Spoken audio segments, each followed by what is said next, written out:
everybody, this is John coming at you for MTG Nexus with a little bit more of the Gruul Burn.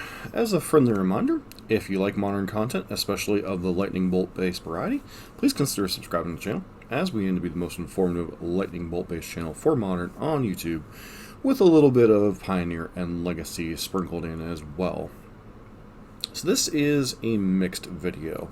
This is the last match that I played for the Mana Traders qualification here, which is the Mana Traders series in July. I needed one more match win, and we got it with this deck. And the very first two matches that I played with this deck before the Modern Showcase Open, probably about a little over a week ago, I haven't recorded those two matches in a video form either. It's going to be kind of a mashup of those, but the list hasn't changed at all, as I've only played basically the Showcase Open and a league since then with the deck, and it still remains to be seen if the green splash is worth it. A lot of people ask, why are we playing green? Why aren't we just playing Boros? The primary reason for this was Poseidon, who has since switched back to Boros, was playing Klothys, God of Destiny, as a card for the grindy matchup. Specifically, he wanted a card against the snow decks that could not be Force of Negation and could not be Path to Exiled. Klothys fit that bill. It's basically a repeatable shock helix every turn, choose away at their graveyard a little bit. It is slow. But there are several matchups where this can play a relevant role. It can be good against Jund and against blue control. There are very few ways to get this off the field. One card is some of the rebirth of blue-white has led to Celestial Purge being played. That is certainly a card that can answer Klothys, but it's one of the few things that can get it off the board once it resolves. The other thing is this can be good against Burn and Prowess, especially in the longer, grindier games. As I've said before, the Burn and Prowess mirror matches can go in one of two ways. They can either be a quick bloodbath, or they can kind of be this long kind of trade resources. Kill your creature, gain a little bit of life, kill your creature. All of a sudden you're sitting at turn 5, you're at like 10, your opponent's at like 13. Neither of you have a creature on the board, and you're both in top deck mode. So in those situations, Klothys is quite good. Obviously, I'm not saying it's better than Auriok Champion or Core Firewalker, but it does have its advantages. What advantage does Klothys have over Core Firewalker? Yes, it's 1 mana. Effects aren't immediate. However, you're not being required to fetch up 2 white sources, which can be quite a bit of damage. Oftentimes you have to go fetch shock and have a Sunbaked Canyon, so you're taking 3 or 4 damage just to be able to cast your Core Firewalker in those spots, and it's not really chewing away at your graveyard. So if your opponent happens to draw their Kozilek's Return, then your Core Firewalker is lost for very little value, and they still get to cast their Bedroom Leveler the next turn. Klothys, once again, it's not ideal, but it's proven to be very powerful in those matchups. The other thing you have access to is in Boros, you have access to Smash to Smithereens, Shattering Spree, and Wear Tear or Disenchant. Your Disenchant effects do not deal damage. In Gruul, you have both access to Destructive Revelry and Cindervines. Cindervines requires a little bit more setup because it is basically 3 mana to blow something up. I tended to like Cindervines when blue-white control didn't have as much bounce to them. Like there weren't too many, like there weren't Teferi, Time Raveler. There wasn't, a bunch of Cryptic Commands, or Cryptic Command was very awkward for them to bounce that. And it also happened to serve as a Storm Hate piece. Having additional, like basically Eidolons 5 through 8, pretty much, or 5 through 7, whatever. So D-Rev is in here as our replacement for Smash to Smithereens / Wear Tear. This gives us a flexible card that allows us to blow up lane lines and deal damage, while at the same time still being a Smash to Smithereens, etc. replacement. So why specifically the green main over white splash? Or white splash, green splash? or white main green splash.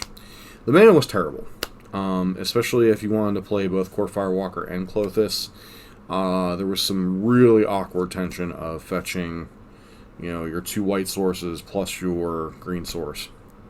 So what are the trade-offs for this? So with this, I only recommend Gruul specifically for the Incinerator builds, because in the non-Incinerator builds, you still have more slots to play Lightning Helix, to play Boros Charms, etc. And I think the reason why white became the dominant color was the fact that the spells were better, plus it lined up a little bit better with the canopy lands. But when it comes down to the Incinerator builds, which basically, the only white card left in the main deck was Boros Charm. Now, Atarka's Command is not Boros Charm, and Boros Charm is not Atarka's Command. But if you look at the utility on Boros Charm, okay, it's a 4 damage spell. Or it gives a creature double strike, which combos terrifically with Incinerator. And also can protect your things from wrath effects, and give your permanents indestructible. All relevant modes. Atarka's Command, you get to choose 2 of the 4 modes. Your opponents can't gain life. Okay, a pseudo Skullcrack effect, so you have an anti-life gain in your main deck now. Deals 3 damage to each opponent. Does not target, which is important in some spots against ley lines and some other things. You may put a land card in your hand on the battlefield. That one's a little weird, doesn't come up as much, but can allow you to chain spells. Like, say if your hand is like, okay, you played your 3rd land, you play a creature, or no, you have 3 lands in play, you cast Atarka's Command, your hand's like Atarka's Command, another land, Atarka's Command, or post-board your hand's like Atarka's Command thing, and then Skullcrack. All of a sudden you can play those spells out of nowhere, completely messing with people a little bit. And the final one is creatures get +1/+1 in Reach. Now Reach is only relevant in like really weird spots, like against Inkmoth Nexus, or against Spirits, which haven't been much of a thing in the format in a while. But that +1/+1 for creatures, like if you've got a board with like Goblin Guide, Eidolon, and then you're swinging, and say your opponent answered like a Grimlobomancer or a Monastery Swiftspear, so you still have 2 creatures swinging in. All of a sudden, your Atarka's Command's dealing 5 damage. Like 3 to their face, plus additional 2 damage for your creatures. So, very relevant. And as far as the combination with Incinerator, Atarka's Command gets to deal the damage, so you get to shoot something for 3. Say they're blocking your Incinerator, you get to shoot it for 3. And give it +1/+1. So that effectively bumps your Incinerator up to 7-10 damage, which is almost as much as Boros Charm. So, I'm not saying Atarka's Command is better than Boros Charm. I'm saying that if you make the decision that you want to play Klothys and his Destructive Revelry, Atarka's Command is a fine substitute for Boros Charm. Finally, the only reason to run white in this build is Path to Exile. There is no other efficient spell outside of maybe Fatal Push that you can run in this spot to get Tarmogoyfs, Death Shadows, Thought-Knot Seers, Obstinate Balos, etc. off the board. It's necessary evil, hence why there's a Sacred Foundry in my sideboard. Now, what are the trade-offs? Trade-offs are your graveyard hate's weaker. You don't have Rest in Peace. You don't have access to Stony Silence if that's a thing you're interested in. You don't have Core Firewalker. So your hate piece in the Red Mirrors is a little bit slower. And your graveyard hate, you need supplemental graveyard hate to make the Dredge matchup tenable. Now, Chandra's Incinerator on its own can overpower Dredge, which is kind of insane. So the Tormod's Crypts and the Clothai are nice additions to that ability. But A lot of you have been asking questions about the green splash. I really tried to articulate it in videos, but that was the thought process behind the build. Why things are the way they are. That said, in the very first 2 matches, that when I was kind of doing proof of concept to see if the mana worked, the deck was kind of, reasonable enough to take into a big event. Obviously, we had the big event, which deck didn't play well. Deck didn't do well, but I don't think that was the deck's fault. I think it was just the matchups and some stuff. And finally, the last match we've played with the deck, which was probably about a week and a half later today. Getting into that third match, it was definitely a proof of concept as well. So, that said, let's get into the matches.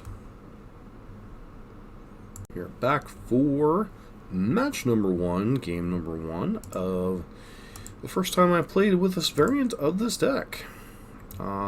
See the first hand? Perfectly reasonable. Goblin Guide into some spells, a Tarkus command. Mana's going to be a little bit painful, but pretty reasonable overall. We are on the draw, which is annoying, but, can't win every die roll. So, lead on Skirk Prospector. Go ahead and Goblin Guide it up. Reveal Mog War Marshal. Opponent gets to play out Munitions Expert to kill our Goblin Guide.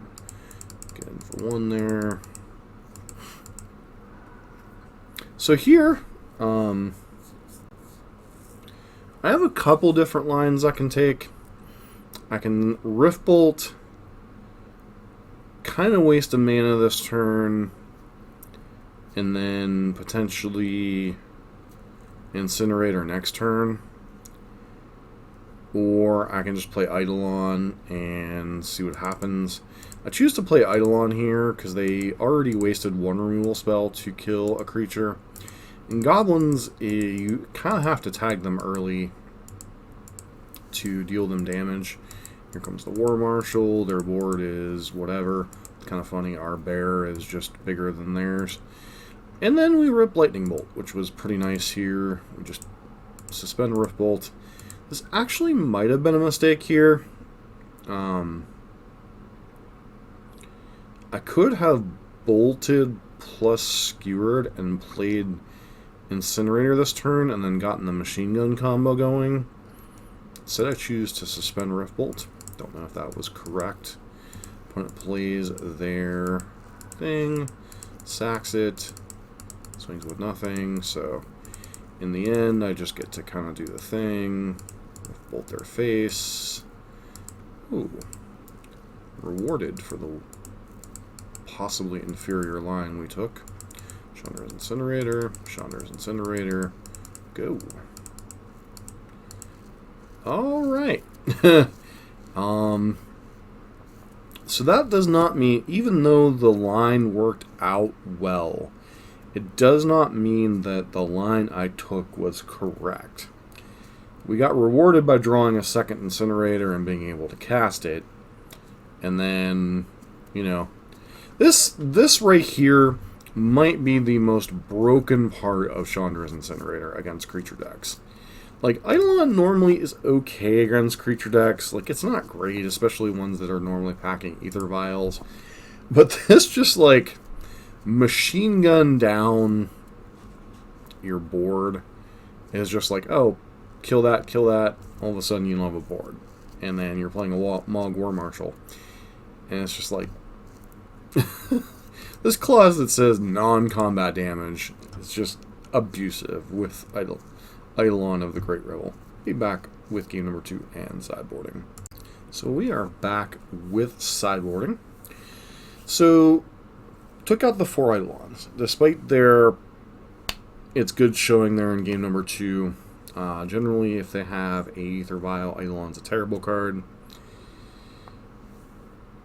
We brought in the second Grim Lavamancer, the 2 Path to Exiles, and the 1 Sacred Foundry. If you're bringing in the Paths, you generally want to bring in the Sacred Foundry. Pretty easy swap in, swap out. Another thing you consider, it's kind of hard because you don't know with Goblins. There's so many variants of Goblins running around right now. There's no like complete settled stock list of what's the best thing yet. 2 copies of D-Rev could certainly have come in to fight Chalice in addition to Vial. It's a very narrow card in that respect, but I have brought it in some of the Goblins matchups. Just depends on whether I'm getting the whatchamacallit vibe or not. This hand is really kind of eh. Like, you have 2 Lava Spikes, which aren't great. You have a Bolt and a Path. I do believe this is a mulligan. We'll see if Path Self agrees with me. It does. Alright, and taking a look at this hand, obviously it's a keep. A little bit awkward without one of your turn 1 enablers for Incinerator. Still a potential turn 3 Incinerator, so I think this is a keep and put back a land. And I agree with myself. Opponent just plays that, and we get kind of rewarded here.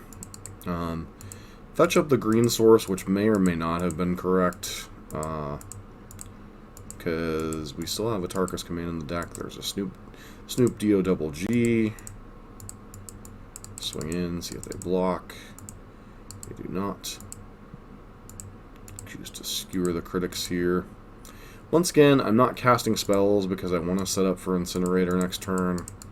So hopefully we draw a land, kind of taking a gamble there.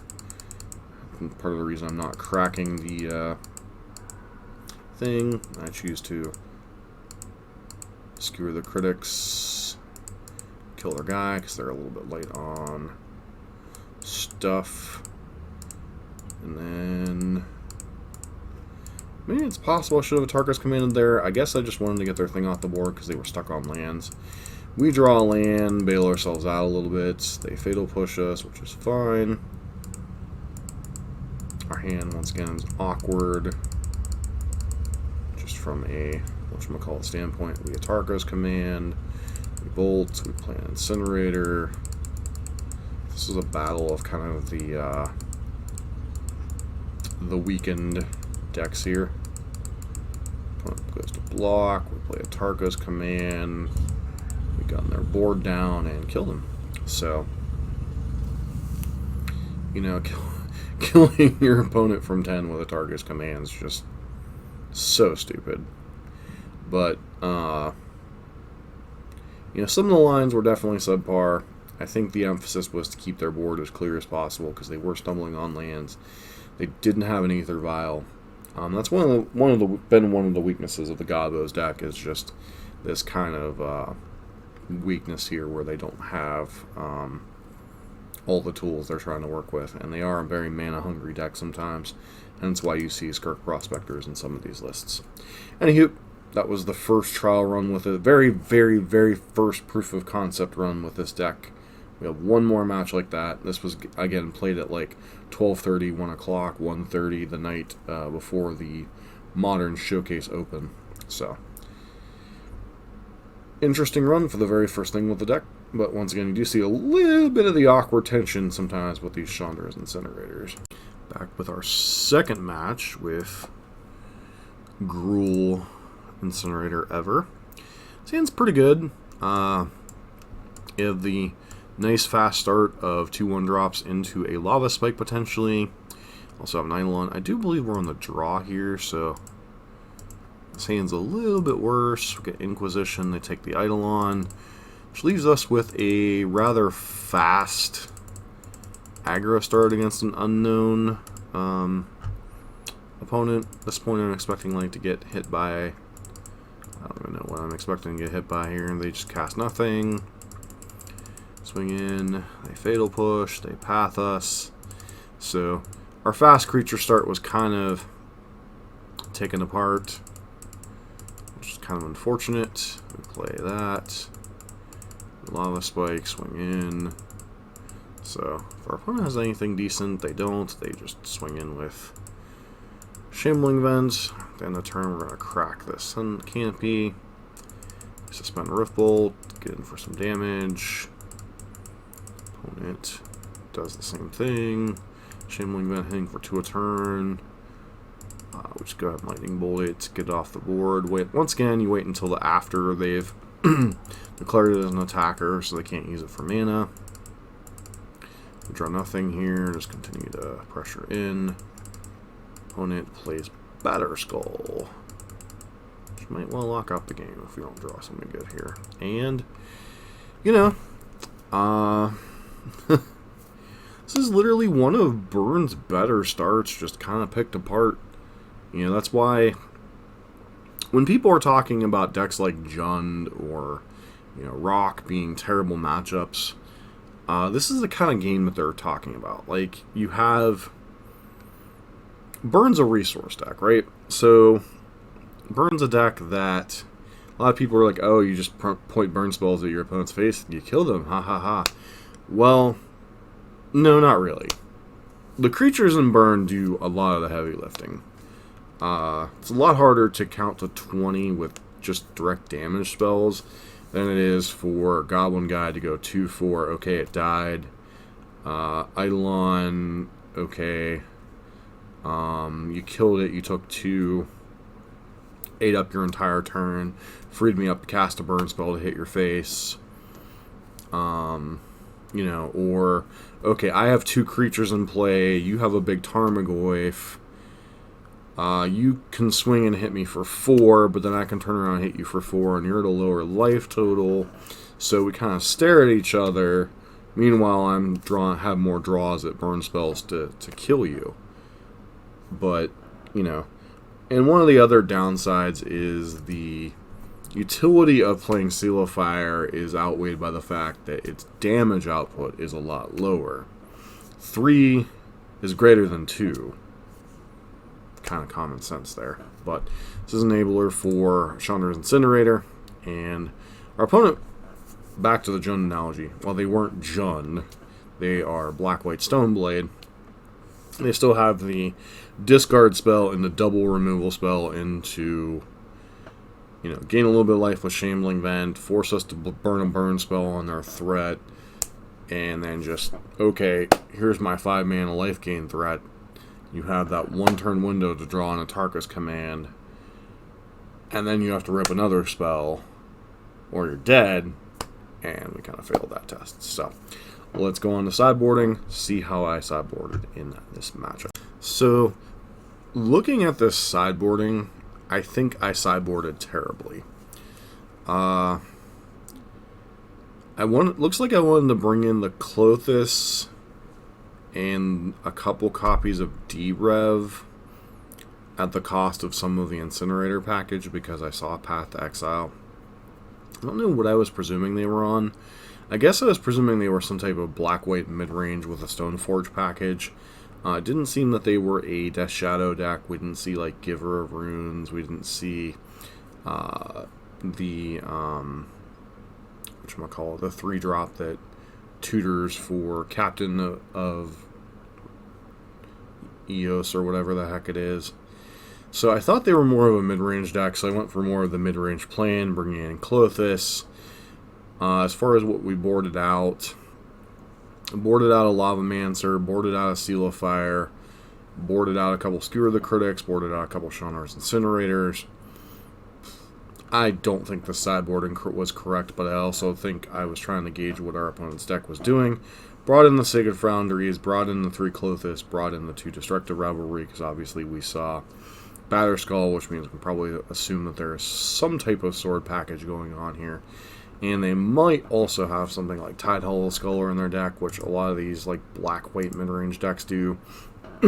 Whether it was Black-White Eldrazi and Taxes, whether it's the Black-White Orzhov Death Shadow deck, a lot of these decks just have like some type of whatchamacallit in them. And this hand is really awkward. I do think if I'm expecting to be up against a long-term deck, this hand's fine, with only the Chandler's Incinerator being truly weird, so I think we keep this hand, but it's certainly not, like, anything to write home about. There's no, like, early pressure or anything. This is one of those hands, though, that if they don't discard spell us is, like, amazing. And they path us, which is good. They hit us with a Scholar, they take Klothys. So obviously Klothys probably would have been good here. We draw I cracked the Canyon because we really had nothing else to do with our mana besides to play the Eidolon, which is fine. They play Lingering Souls, which obviously means they're more of a kind of grinding deck, and that's also probably why they were more inclined to do the thing.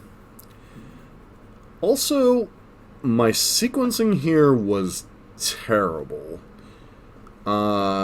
I think a lot of times you don't get up to 4 mana, so you don't think about this, but I honestly think I was supposed to go Lava Spike into Chandra's Incinerator rather than casting Goblin Guide here. I think I cast Goblin Guide. They reveal Village Rites, which is an interesting one, but I suppose it makes sense if you're playing a bunch of mana or a bunch of expendable dorks. So I completely waste my mana this turn. I should have an Incinerator in play. They play Sorin Sullen Visitor, take it down, make a vampire. Okay, I kind of get rewarded here a little bit. Do the thing. Once again, just because the terrible line worked out doesn't mean that it was a good thing. I think I redirect to Sorin here. Yep. Because Sorin giving everything lifelink is just terrifying. And then pass the turn. Opponent is trying to race us here. Lingering Souls, get back our Clothis, and our opponent probably concedes to this because most people still don't understand the interaction between Chandra's Incinerator and Eidolon the Great Revel. It's quite a beating. Anywho, we'll take a look if I shuffled my sideboarding around for game number 3. So it looks like I backtracked on some of my pulling out of the Incinerator package. I put one of the Seal Fires back in, put one of the Incinerators back in, boarded down the Eidolons on the draw, which I think is fine. Still leaving in Clothis, which I guess makes more sense now that we've seen that they are in fact a mid-range deck. And Clothis is just a nightmare for mid-range decks. This hand is okay. Like, the 3 lands, 4 burn spell hand, and one of them being D-Rev, kind of being a clanker, potentially. I think this hand might be a mulligan, but I could also see keeping it if you're just trying not to trade resources in a resource-heavy game. Okay, end up keeping it, which, once again, hand is mildly questionable. Opponent did mulligan to 6. We shock in. We suspend Riftbolt, so we're rewarded for our garbage hand by getting a Chandra's Incinerator on turn 2. Play one of these. Do they have a Path to Exile? They do not. Opponent debates what they're going to cast. They get a Stoneforge Mystic, grabbing Sword of Fire and Ice. Didn't think about this for a second, but it was kind of whatever. Opponent blocks, which I found interesting. It is possible that I was supposed to Atarka's Command here, and they just concede anyway. So, once again, this hand was very, very mediocre and got bailed out by ripping a Chandra's Incinerator off the top. I guess the thought process behind keeping this hand was the fact that it's a resource-heavy matchup. They've at least showed us Inquisition in game number 1. They've showed us Tide Hollow Sculler. So I was very happy leaving the D-Revs in as far as against that particular aspect of things. Once again, you don't rip the Incinerator, we go into a mid-game, and I'm not sure we win the mid-game, especially if they already had Batterskull in hand. Searching up Sword of Fire and Ice. So, honestly, looking back at this match, I was very fortunate to win it. The play was mediocre in some spots.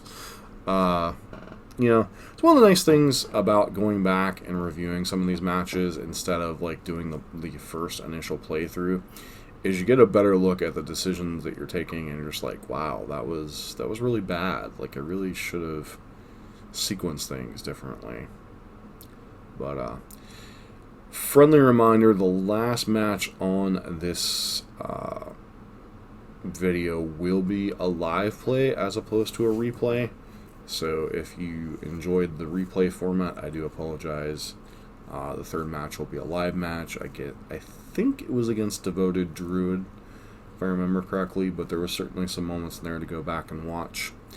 And I'll be back in a sec, or at the end of that, with a wrap-up. So, once again, there will be 3 matches on this video. 2 were the very first 2 matches I played before the Modern Showcase Challenge, and then the last match that, spoiler alert, I won to qualify for the Mana Traders Swiss this coming weekend.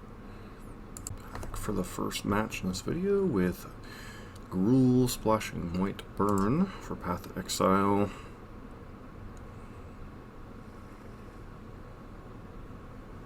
Four lands and mulligan, unfortunately.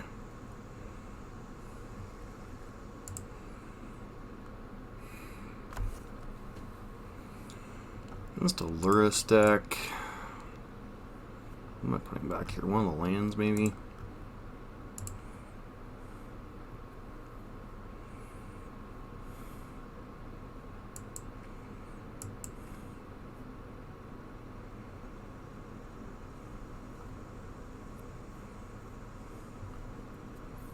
Incinerator is obviously a little bit awkward.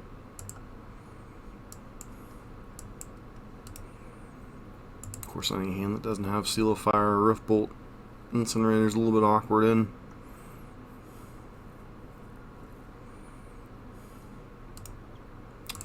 Yeah, give her a card.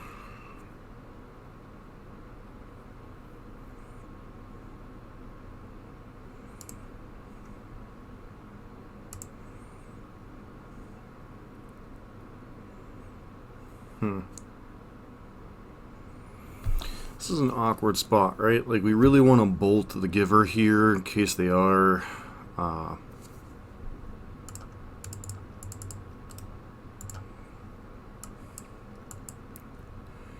Devoted Druid.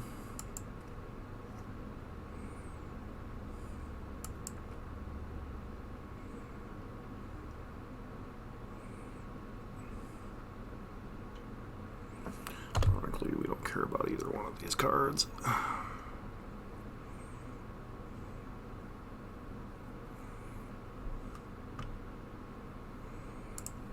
Just get a basic mountain here, save ourselves some damage. Bolt you, skewer you, play a dude, go.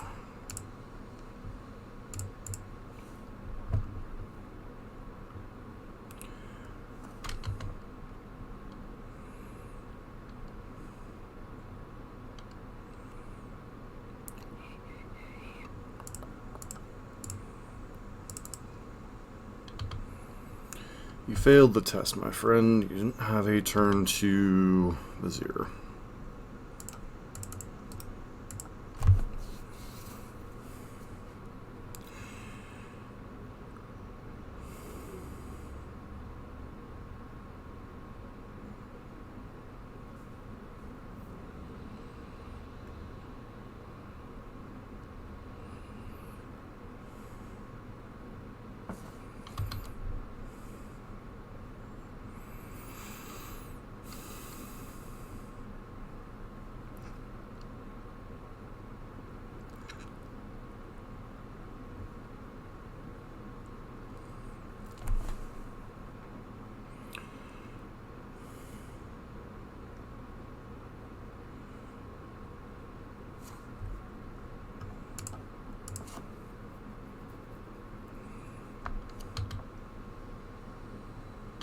Sure.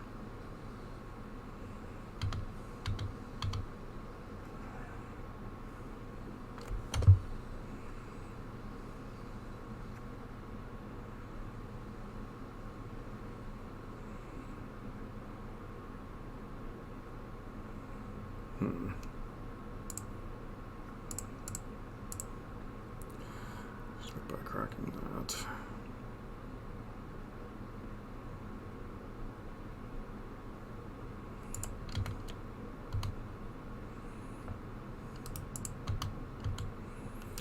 Attack with both.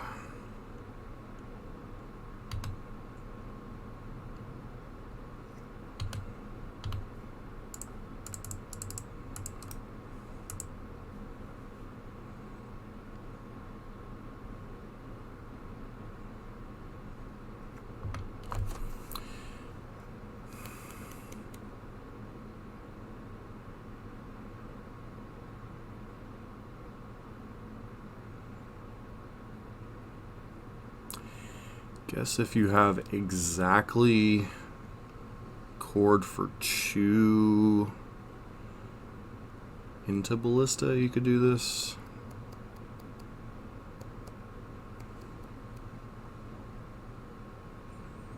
But you need untap land that doesn't deal you damage, cord, and a payoff.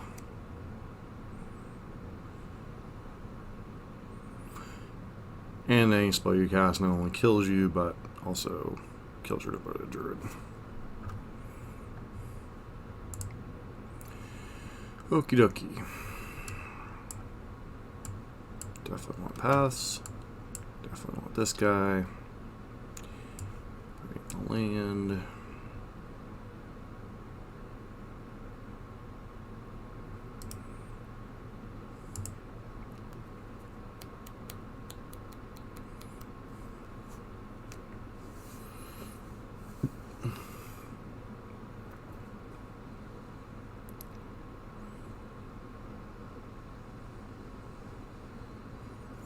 The cut just a Tarka's command.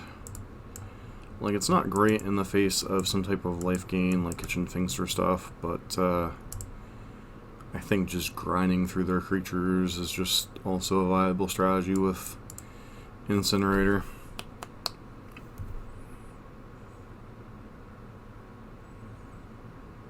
Especially since they're likely to have stuff like Court Firewalker and such in post-board games.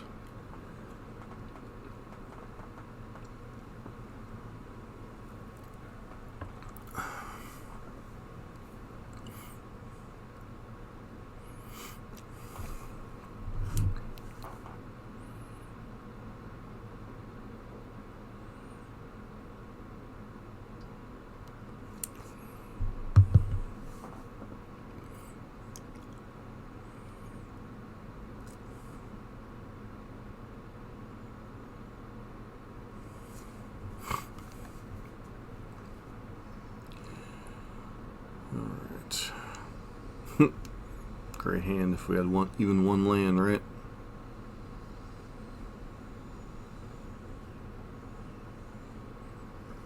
Like, if I could rip land, that hand would have been completely bonkers. This hand's pretty good. Back that. That's going to 5.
Kind of funny they brought in Cast a Caterpillar, and like the only thing it literally targets is the path. You do not. Okay.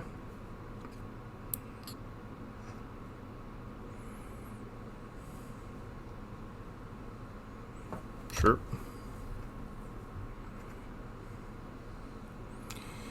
So one unknown.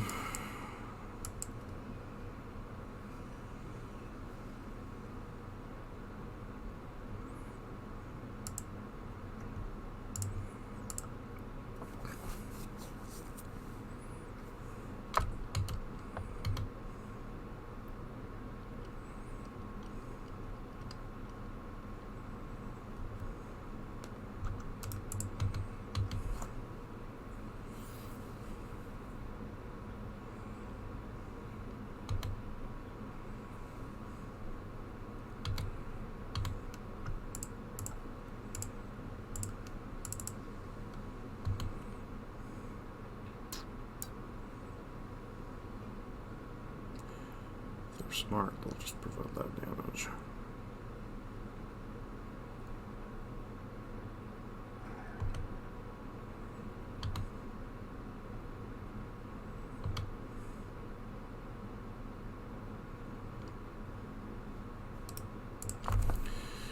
Alright, if they have Vizier plus Mystery card, we're in trouble. If not, it's kind of whatever.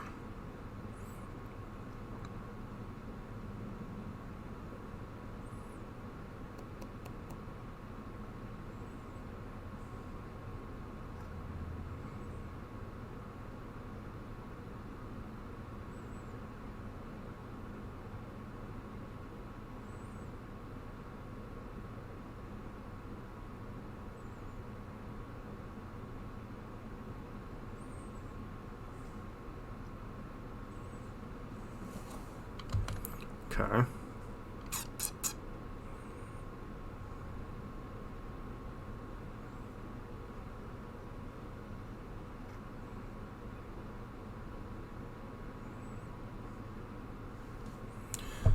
Eldamari's Call for Luris. Interesting.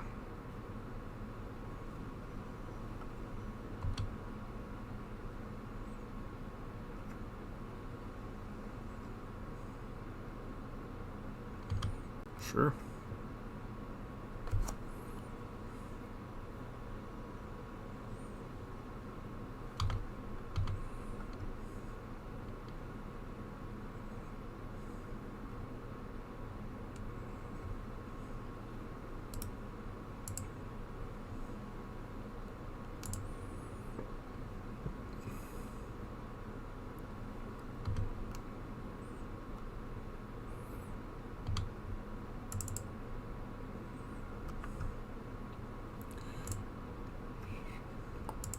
Should have grabbed Sacred Foundry there.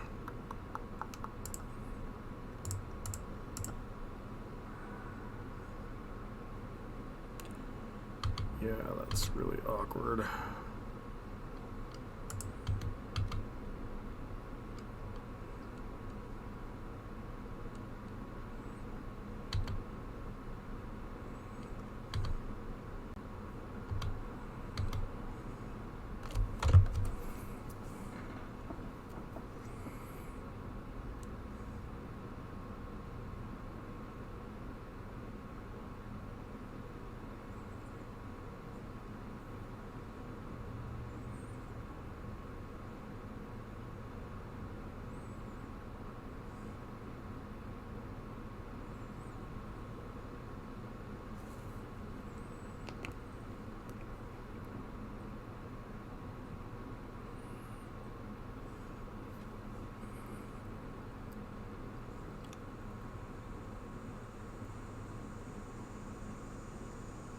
Nice. So that means regardless of what happens next match, we should be qualified for the Mana Traders Swiss. So, here's the thing. A lot of people were saying the green splash isn't worth it. You know, why are you trying to make this a thing? Etc.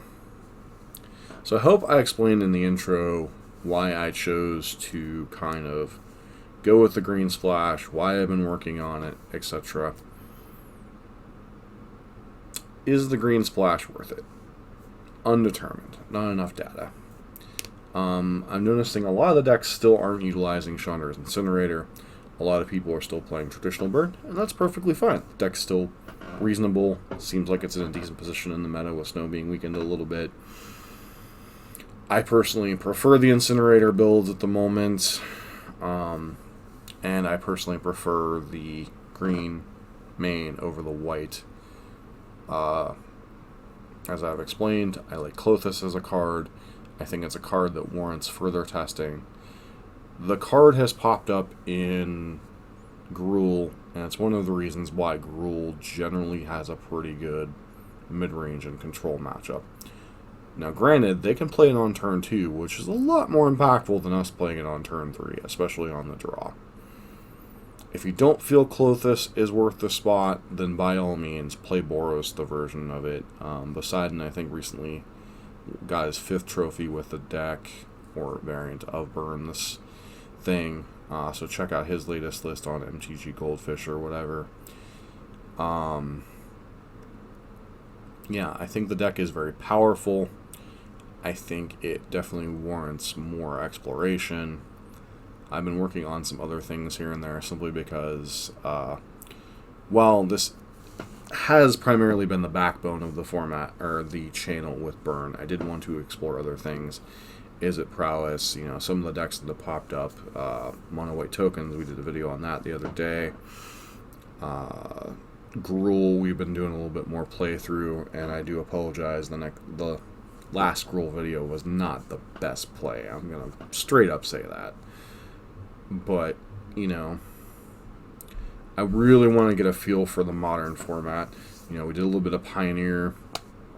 You know, I do like the fact that since we've gone away with the streams, I've been more focused on, like, working on one archetype at a time a little bit. We get a little bit more development, a little bit more, like, useful data to work with. So, you know, I've been liking that aspect of having gone away from the live streams.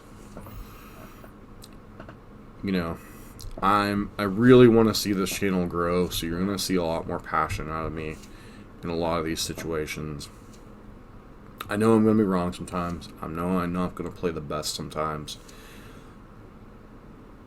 But I want to put out the best product both for myself and for you guys, and I really hope that comes through. I have some goals that I'm going to try to be attaining. I'm not going to reveal them right now. I have them written down. I'll address them should I hit them. If not, then, you know, I might address them otherwise. But I have some goals for this channel. I have some goals for the latter half of 2020 here, and darn it, I'm going to hit them. So, hope you guys are along for the ride. I've always appreciate your guys' support, and to the Burn community, and to the modern community at large, and to everybody that supports the channel. Thank you very much. This has been John for MTG Nexus, coming at you with the next video.